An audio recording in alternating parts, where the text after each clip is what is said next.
নমস্কার বন্ধুরা, দই পটল তো অনেকভাবে বানিয়েছেন, নিরামিষ দই পটলও বানিয়েছেন। একবার এভাবে আমিষ দই পটল বানিয়ে দেখুন, দারুণ খেতে হয়। কিন্তু আমি আজকে আপনাদের সাথে শেয়ার করছি আমিষ দই পটলের রেসিপি। দেখতে যতটা সুন্দর হয়েছে, খেতে তার চেয়েও আরও বেশি সুন্দর হবে। একবার এভাবে বানিয়ে দেখুন বন্ধুরা, দেখুন কত সুন্দর দেখতে লাগছে।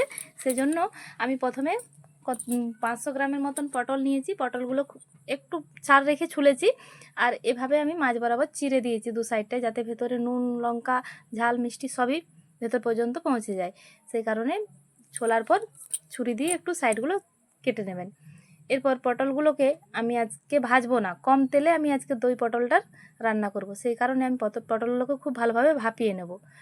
খুব ভালোভাবে কিন্তু ভাপিয়ে নেবেন। যখন দেখবেন যে প্রায় 90% সেদ্ধ হয়েছে, তখন পটলটা নামিয়ে নেবেন। দেখুন পটল কিন্তু ভেঙে যাবে না, ওই যে একটু একটু ছাড় রেখেছি, সেই জন্য পটলও কিন্তু গোটা গোটাই থাকবে। খুব ভালো করে সেদ্ধ করার পর আমি পটলটা একটু ম্যারিনেট করে নেব।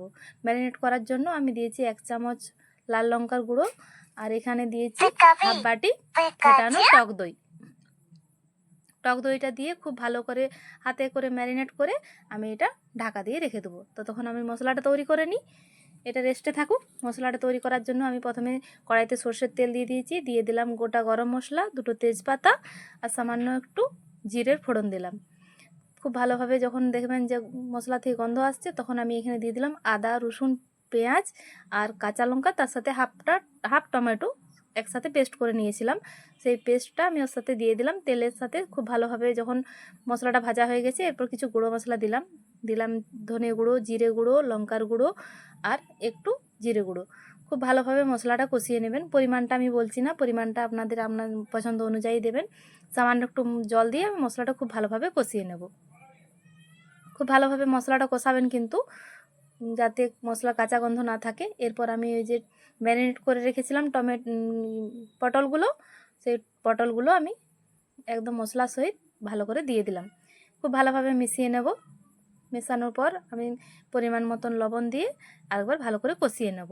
এখানে বলে রাখি বন্ধুরা, যদি চ্যানেলে অবশ্যই নতুন হন, চ্যানেলটিকে সাবস্ক্রাইব করে রাখবেন। যদি ইউটিউব থেকে দেখেন সাবস্ক্রাইব করবেন, আর যদি ফেসবুক থেকে দেখেন ফলো বাটনটা টিপে রাখবেন, যাতে আমার চ্যানেলে নতুন ভিডিও এলে সবার প্রথম আপনার চ্যানেলে আসে। আর অবশ্যই একটা কমেন্ট করবেন, ভালো মন্দ যাই লাগুক একটু কমেন্ট করে জানাবেন। আপনাদের একটা কমেন্টে আমি অনেক উৎসাহিত হই। দেখুন পটলটা খুব ভালোভাবে কষে নিয়েছি। কষানোর পর আমি এখানে 1 বাটি পরিমাণ জল দিয়ে দিচ্ছি।